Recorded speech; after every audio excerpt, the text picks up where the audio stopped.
The Detroit Pistons just lost a game to the Houston Rockets where they didn't play Jalen Green, Alperun Sengun, or Kevin Porter Jr., and they still lost.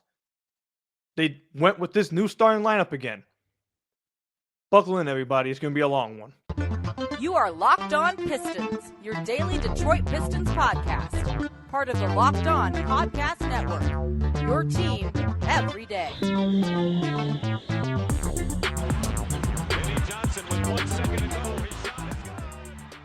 What's the deal? Welcome back to another episode of the Locked On Pistons podcast. Per usual, I'm your host, Kuka Hill. You can find me over on Twitter at Kuka Hill. I want to thank you guys for making Locked On Pistons your first listen of every single day.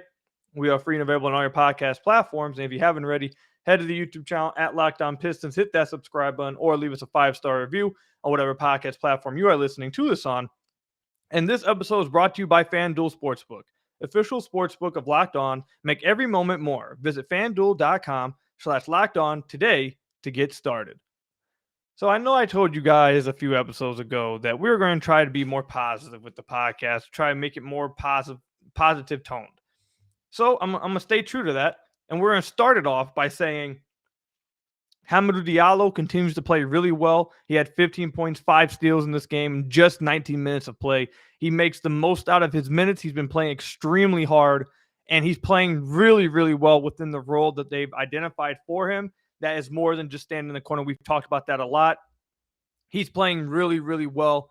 He was a team high plus 16 in this game. It completely matched the eye test. He's playing really, really well in the role they've made for him, and we've talked about him a lot, but he deserved a shout out right here. And then obviously we'll talk about this more later, but also Jaden Ivey had another fine game. He had 16 points in just 9 shots, got to the free throw line 8 times, had 7 rebounds and 5 assists. He did have 6 turnovers, which is not very good at all. But he had a fine game for being a rookie. The 6 turnovers you don't want to see, but I thought he had a fine game, was pretty efficient from the floor, and I liked the fact that he was getting to the free throw line. All right, now that I got those positive stuff out the way, guys, I'm steaming. I'm absolutely steaming right now.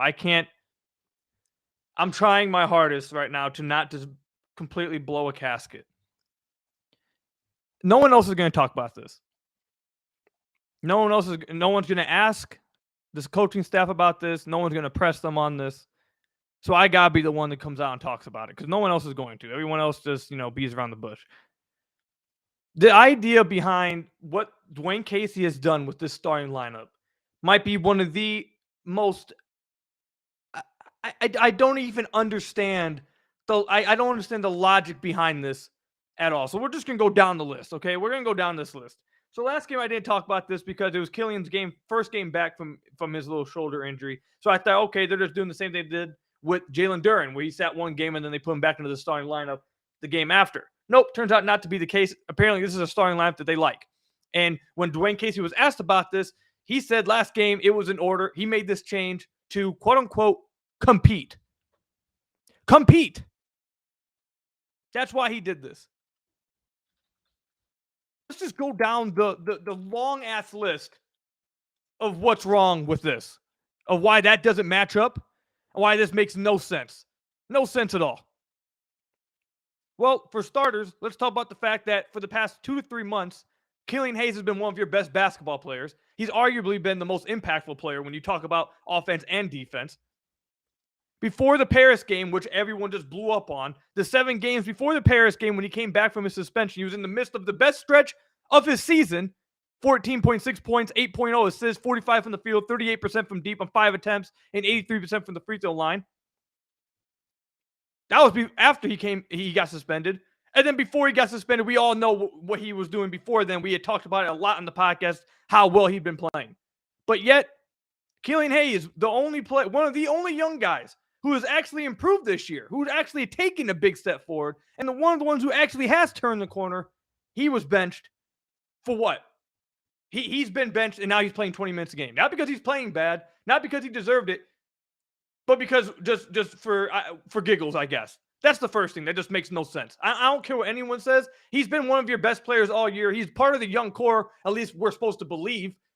He's actually improved, one of the only ones who hasn't taken the next step, and he's been benched. Now he's getting less minutes than Isaiah Stewart, Isaiah Livers, Alec Burks, Jalen Green, and Saddiq Bey. And he's been better he's been better than all those guys for the past 2 to 3 months. That's the first thing that makes no sense about this. Second thing that makes no sense about this. We came into this season talking about how they're going to be playing the 2 big man lineup with Isaiah Stewart because they don't believe that Isaiah Stewart can play the 5. And we talked about in the podcast that Isaiah Stewart at the 5 just wasn't something that was working. He doesn't have very good hands at all. He's just not a very good 5. So they came into this year and said, we're going to play him at power forward. And for a large stretch of the season, he was playing really well next to Jalen Duren. Him and Jalen Duren were playing really well together. Now, over the past 15, 16 games, Isaiah Stewart hasn't been shooting well from beyond the arc. But despite that, he still was a better power forward than he was at center. Him playing next to Jalen Duren was allowing him to do things that he wasn't able to do at the 5. He just isn't a center. But you know what? Screw that. Screw all that sample size. Screw all the first 2 years sample size we have him not being able to play a center position. Screw the fact that you guys literally talked about throughout the whole offseason that you wanted to see him starting together because you believe he was a power forward. Screw all that. Let's send him back to the bench so he can then play 23 minutes off the bench as the backup 5. Let's go ahead and do that. And he didn't have a good game tonight. He fumbled a lot of passes. Stu is not a 5. But sure, let's go ahead and take Killian Hayes and put him in a position he shouldn't be in and not worry about his development, apparently. And let's go ahead and take Isaiah Stewart and throw that development away and put him back at the starting 5, even though he was actually flourishing as a 4. Let's put him back at the 5 so we can start.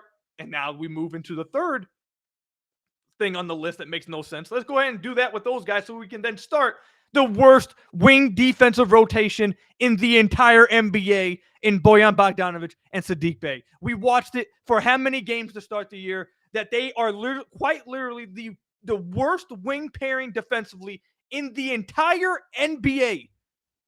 In the entire NBA. We watched it happen for the first few months of the season. You guys remember when they finally made that change, we came on here and I told you guys the stat that had Bojan and Saddiq Bey in the bottom 10. Now, not all defensive stats should just speak for themselves. It's hard to, get defense into a stat. But we brought up the stat that had Saddiq Bey and Bojan Bogdanovic in the bottom 10 defenders in the entire NBA when they made that change. I believe it was last month when they finally made the change. But you know what? Screw the sample size that those two guys don't work together. Screw the sample size that they are quite literally the worst wing pairing defensively in the entire league. Let's go ahead and mess up Killian Hayes' development. Let's go ahead and mess up Isaiah Stewart's development. And then let's throw those guys into the starting lineup and make our defense even worse, which, by the way, is the 29th ranked defense in the league as is. Let's do that. And that surely will make sense. We'll be competing doing that. That's a move to compete. Oh, by the way, I don't know if you guys noticed this. Silly me. This move was made to compete more than they had been. And in the game that they wanted to compete more against the Houston Rockets, a team that did not play Jalen Green, that did not play Alperun Sengun, that did not play Kevin Porter Jr., their top 3 best players on their team, they lost. They lost by 3 to that team. One of the worst teams, right next to the Pistons, bottom 3 worst teams in the league, without their 3 best players in a move you made to compete, to play better, to win more, you lost to those guys. Someone needs to tell me how does this make sense? How are we just? I see some people just giving a pass to this. How are we giving a pass to this? And the Rockets were even being coached by their head coach. They were being coached by John Lucas. How are we? There's no way you can give a pass. There's not one bit of this that makes sense. There's not one bit of this that makes sense at all. To combine, let's go ahead and go one more step further down the list of why this makes no sense. For the majority of the season, for all offseason, I had so many of you guys, I had so many draft guys, I had so many people we respect in the Pistons community say, Jaden Ivey's not a point guard. He plays off ball. He's not a primary initiator. He's an off ball guard, a scoring guard with some playmaking chops. That's what I was told all the time. And when Jaden Ivey would struggle on ball, you guys would tell me and people would tell me that's not the role he's supposed to be in. He's supposed to be off ball. So Killian Hayes was in the lineup with them and he was playing off ball. I thought they were playing well together. But no, I guess Jaden Ivey actually is a point guard and he's not off ball. Which one is it? There's just so many things down the list that just makes no sense about what this decision was. I don't get it. To compete. To compete. By the way, real quick, again, before we move on. Starting lineup, Saddiq Bey, -10. Bojan Bogdanovic, -5. Jalen Green -3. Alec Burks -5. Jaden Ivey -7. You guys want to know what the other guys were? Killian Hayes +9. Diallo +16. Stu is +0, so he was even. But yeah. No. We're gonna go ahead and do that move. We're gonna make this move because it is the move to compete. It makes sense. It makes complete sense. I'm steaming. I'm sure you guys can tell. But when we come back, we're gonna go digging. We're gonna go digging, y'all. When we come back, I'm gonna go digging for whatever logic there could possibly be. We're gonna go look for the logic with why Dwane Casey made this change. What is the logic here? Is there anything that makes sense? We're going digging. We're gonna go look for it. We'll talk about it when we come back. But first, I gotta tell you guys about one of our sponsors, FanDuel. The NFL playoffs are here. We're really excited about our new sports betting partner for Locked On because they're the #1 sports book in America, FanDuel. If you're new to FanDuel, that's even better. They have so many great features that make betting on sports fun and easy. New customers, join today and get started with $150 in free bets guaranteed when you place your first $5 bet. Just sign up at FanDuel.com/lockedon. FanDuel has your favorite bets from the money line to point spreads to player props. Plus, you can even combine your bets for a chance at a bigger payout with same-game parlay, all on an app that's safe and secure and super easy to use. So football fans, don't miss out. Place your first $5 bet to get $150 in free bets, win or lose, at FanDuel.com/lockedon. Make every moment more with FanDuel, the official sportsbook partner of the NFL. So I want to thank you guys again for making Locked On Pistons your first listen of every single day. We are free and available on all your podcast platforms. If you haven't already, head to the YouTube channel at Locked On Pistons, hit that subscribe button, or leave us a 5-star review on whatever podcast platform you are listening to this on. That's another great way to support the podcast. So I want to dive a little bit further into, and like I said, we're going to go digging to try to find whatever logic there could be behind this. But before we do that, I do want to say this. Again, I'm trying to balance out the positive with the negative. Jaden Ivey has given some mixed bag stuff as the lead ball handler. He's turned the ball over 6 times tonight. That's not good at all. Last game, you saw him do a really good job. We talked about it all podcast last episode. But this game, it was a little bit more of a mixed bag. I think you're starting to see that the one big positive is that Jaden Ivey and Jalen Green are developing a really good chemistry between each other. Really, really good chemistry between each other, especially in the pick and roll. Duren knows how to operate in space and rolling when Jaden Ivey is also coming off the screen. That was a big issue earlier in the year when you would see Isaiah Stewart set a screen. He wasn't always on the same page with them. He'd be rolling at the wrong times. He'd be in the paint before they even started driving. He'd wait too long. They'd be in the paint, and it's a timing thing.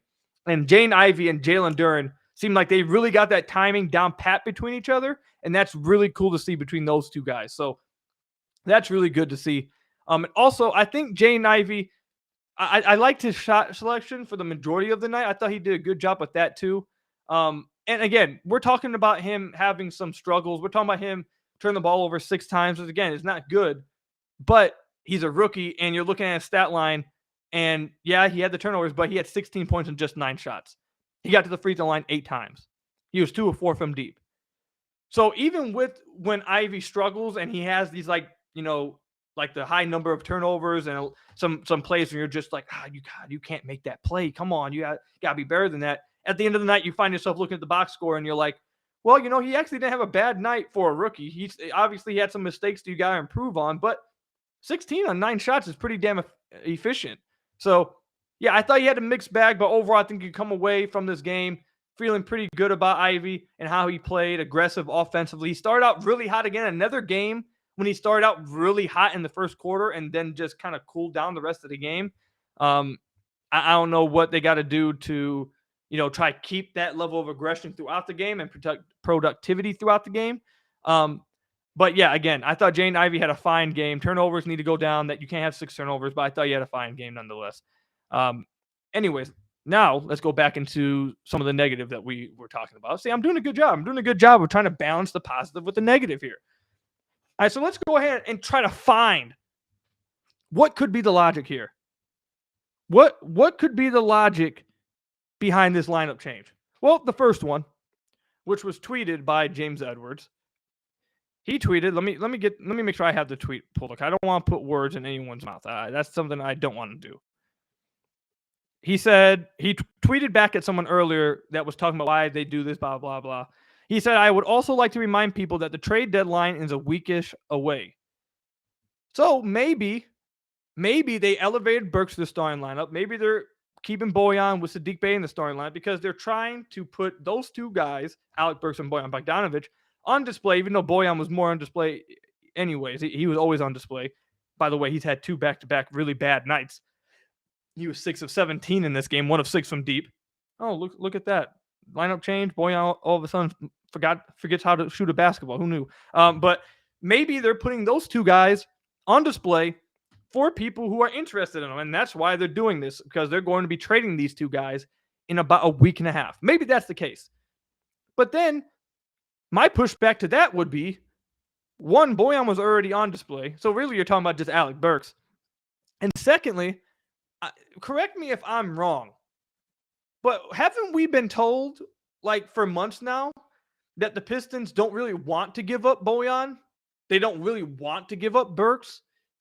Like, they're okay just holding on to them and going into next year. Like, they're not opposed to moving them. If you come up with a crazy offer, they'll do it. But haven't we been told for a while now that they're completely cool holding on to them and they're not in no rush to move them? By our beat writers and local people, isn't that what we've been told for months now? So I don't know how both those things could be true. That doesn't make sense to me. So one of those things can't be true. That's just what I'm saying. So that's my pushback with that one. And then let's find maybe. Hold on, guys. I'm still digging. I think I might have hit something. We might have found something. We're about 30 feet deep. And I think I might have found something. Let's see what. Let me pick it up. Let's see what it is. Oh, Jaden Ivey playing with the space floor and gets the ball the whole time. Maybe that's why they wanted to do it. Okay. Does that make sense? Again, like we talked about in the first segment, I've been told by people throughout the offseason who scouted Jaden Ivey. I was told by a lot of people you guys respect in the Pistons community that does content a lot. I've been told by a lot of fans. I've been told by a lot of Jaden Ivey fans that Jaden Ivey is not a point guard. He is an off guard, a scorer. He's a guy who can really play off of people, and he has some playmaking chops to him. He can take some of the ball handling responsibilities away, but he himself is not a point guard. So why then would they be putting him out there as the main point guard, the lead ball handler, with no one else to take some of that pressure off of him? Why would you put all that kind of pressure on your rookie who isn't, according to everyone else, is being played out of position then? So you're playing him out of position and you're putting this kind of load on him? That doesn't make sense to me. That doesn't make sense to me at all. And then just real quick, the 8 games previous to this lineup change, when he was starting next to Killian Hayes, Ivey was averaging 16, 5.5, 5 on 42% shooting from the field, 34% from deep, getting to the free throw line 4 times a game. Does that sound like struggling? I thought he was playing well. I thought Jaden Ivey was turning the corner. I thought he was playing really well. I don't know. Who knows? What do I know, though? What do I know? I don't know, you guys. I've been digging now. Like we're about 100 feet deep, but those are the only 2 things I found. I found that piece of paper and I found a little paper clip with the whole, showing them off for trades. That's the only 2 things I was able to find while I was digging for the logic behind this. But yeah, man, if one of you guys happen to have some kind of logic for this, please tell me. Please tell me below, because I don't see it at all. I don't see it at all. And one of the main things, I'm sure you guys understand why I'm so even more heated than probably a lot of other people are, even though I see a lot of Pistons fans are pretty mad about this. I'm probably even more mad than that because you guys know I'm a Killian Hayes guy. And for a dude that has dealt with confidence issues for 2 years, for a dude who has turned his season and his career around really this year, for a guy who quite literally was in the conversation for most impactful Piston over the past 2 to 3 months, who was in the midst of the best stretch of his career before the game in Paris, the one game that he played awful and was trash in. The stretch before then was playing the best stretch of his career.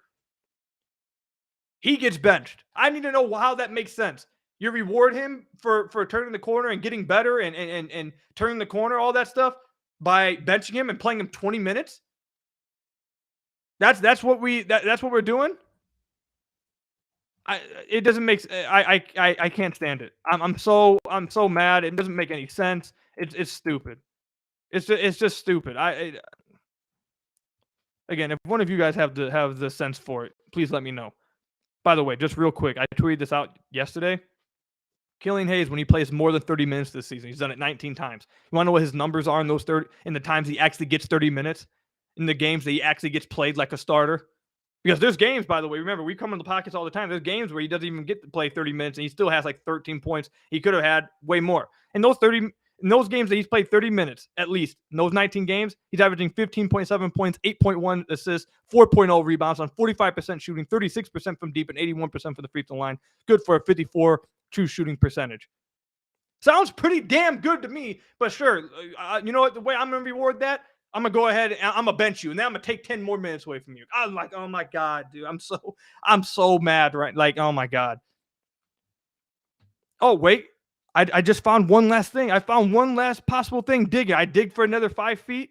We're now 105 feet down. I found something. We're going to talk about what this final thing is when we come back. But first, I got to tell you guys about one of our lovely sponsors. So I want to thank you guys again for making Locked On Pistons your first listen of every single day. We are free and available on all your podcast platforms. If you haven't already, head to the YouTube channel at Locked On Pistons, hit that subscribe button, or leave us a 5-star review on whatever podcast platform you are listening to this on. That's another great way to support the podcast. Before I tell you guys what this other piece of possible logic is that I found, I just want to say this too. For all the people that are saying fans can't stomach a rebuild, you can't handle the losses, this is what happens, blah, blah. I point me into the direction of someone who believes that there's any damn future and there's any damn situation and there's any damn possible reason, possible explanation that the Detroit Pistons should lose to a Houston Rockets team who, by the way, is also tanking for Victor Wembanyama. Why they should be losing to that team without their top 3 players. They're already one of the worst teams in the NBA. Now you take away their top 3 players and they lose to those guys. There's no excuse for that. Dude's got to be held accountable. I ain't just talking about the players. How is that? That shouldn't be accepted. That's not possible. That shouldn't be something that even comes close to happening. That's embarrassing. But anyways, this last piece of logic here that I've pulled up here that could possibly explain this lineup change. Which, by the way, just want to let you guys know, apparently it's fluid. It's fluid. It could possibly change at any moment. Any moment, this lineup could just change in the effort of competing. It could change at any point. Who knows? Next time we might get Kojo in the starting lineup. But the last bit of possible logic I may have found by this is, and this is why I truly think it is. This right here is why I believe it is. And by the way, I also think this is incredibly dumb. But I think it's just a simple fact. I don't think anyone else is going to say it. I don't think anyone else is going to ask this. You're not going to get any answers like this. You're not going to hear people say it. But I think it's just as simple as this. The guys that they benched, they don't value their development. They're not their development and their future on the team is not high on the list of priority. It's not that high on the priority list. Killian Hayes, heck, they got Cade. They got Jaden Ivey now. Who cares if Killian Hayes has been arguably better than everyone else the past 2 months, been the most impactful player for the past 2 to 3 months? Who cares? You got Jaden Ivey, you got Cade Cunningham. He's not that important anymore. He's gone. Isaiah Stewart, yeah, he's probably not a starter, even though he was showing improvement at the 4. He's probably not a starter, so he's not really that important. Get him out. You got Jalen Green. We're trying to go for Victor Wembanyama. We don't need Stu in the starting lineup. Go ahead. His development isn't that high on the priority list. You want to know whose development is high on the priority list, though? Jaden Ivey. And I bet you that the coaching staff believes that, hey, if we start Saddiq Bey with Bojan and Alec Burks, that just might give Jaden Ivey a space floor. And I bet that he could just dominate offensively with a space floor. I bet that was the reasoning that is behind this whole thing. We don't care if it absolutely makes no sense defensively. I don't care. We don't care if it puts everyone else in bad positions and stunts their development.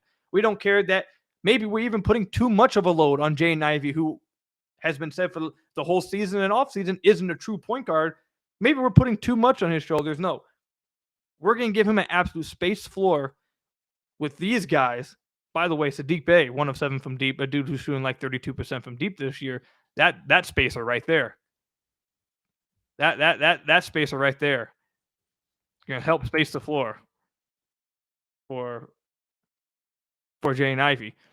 That's probably the reason. I'm not going to lie to you guys. That right there is probably the reason. And that being the reason still makes zero sense because Jaden Ivey was playing perfectly fine before. He was looking really good the previous 10 games with Killian Hayes still in the starting lineup. The starting lineup, the starting backcourt wasn't the problem. The starting backcourt wasn't the problem. Stu starting with Jalen Green wasn't the problem. By the way, remember we talked about the bench, how it was the highest scoring bench in the league since Alec Burks came back? Pistons had the best bench in the NBA since Burks returned. But let's go ahead and forget that. Forget that bench lineup. Let's go ahead and mess up that bench lineup that's been dominating opposing benches for 2 months now. Throw that aside. We're trying to compete. If you guys went digging, and like I said, I stopped. If you guys kept digging, you guys happen to find some other logic for this starting lineup, go ahead. Hit me up with it. And I'll say this too. This is the thing I'll end the podcast with. If I'm right, and the reason why this lineup change was made, I believe, is because they wanted to give Jaden Ivey the ball and have him have a high usage rate with the spaced floor. It would have made more sense to start Isaiah Livers because at least he can play defense. Start Livers for Saddiq Bey with Bojan. If I'm right, if that's what you were going for, which by the way I still disagree with, you're demoting someone who doesn't deserve to be demoted, who's been one of your best players. I hate this. I hate that. But if you're going to do it, Isaiah Livers makes more sense. He doesn't need the ball in his hands. Saddiq's still trying to ISO. Livers isn't going to try ISO. He's going to shoot spot up threes. He's going to space the floor and play defense. So if that's what you're going for, start Livers instead of Saddiq. And let Saddiq come off the bench and get his ISOs that he wants. That would have made sense. But what do I know? I'm just some dude that hosts a Pistons podcast. That's all I've got for you guys today. Thank you guys for listening. Let me know your guys' thoughts are on this loss and also this lineup change. What do you guys think it makes sense about? Let me know. Comment section down below or over on Twitter at Kuka Hill. Thank you guys for listening. Thank you guys for making Locked On Pistons your first listen of every single day. Hit that subscribe button at the YouTube channel. Leave us a 5-star review on whatever podcast platform you're listening to this on. And until next time, enjoy the playoff games today in the NFL. I got the Eagles going to the Super Bowl and win the championship. But until the next podcast, I'll see you guys later. Stay safe, go Pistons, and peace out.